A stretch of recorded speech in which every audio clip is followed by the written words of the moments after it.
Dobro. Ne mogu ja da se javim svima. Može, ja ga, gospodin Laza.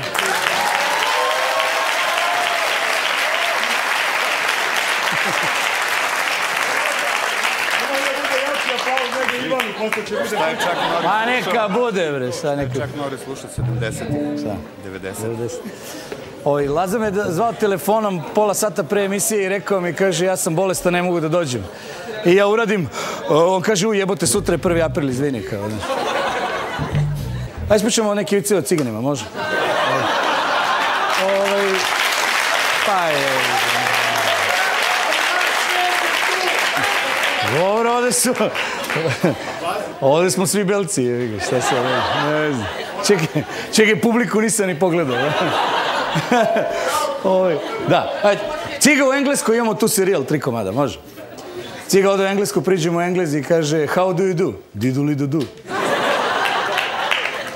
Ide i najđe na navijače, to znate sigurno, Manchester City. I oni ga pitaju, Cigo, za koga navijaš? On pogleda dres, kaže, pa za Manchester City. Ajde neku pesmu da čujemo. Manchester City, takav sam i ja, zato sam te dušo.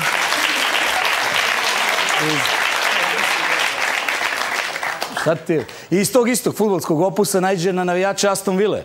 I oni ga pitaju, Cigo, za koga navijaš? On pogleda dres, kaže, za Aston Villu. Ajde da čujemo neku pesmu. Ona me Aston Villa, zbog vina me napustila. Šta mi radiš?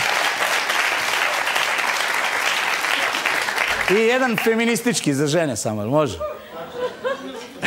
Tako. Ko je rekao tako je? Posvađali se muž i žena. Na mrtvo ime ne razgovaraju uopšte i idu na godišnji odmor. I voze se tako, ćute sat vremena. Kad prolaze kroz neka sela, i vide 2 svinje onako kako se valjaju u blatu. I sad on onako vozi i kaže, srce, je li ovo neka tvoja familija? Ona kaže, jeste, to su mi svekar i svekrve. Za 2 minuta radimo, ajmo!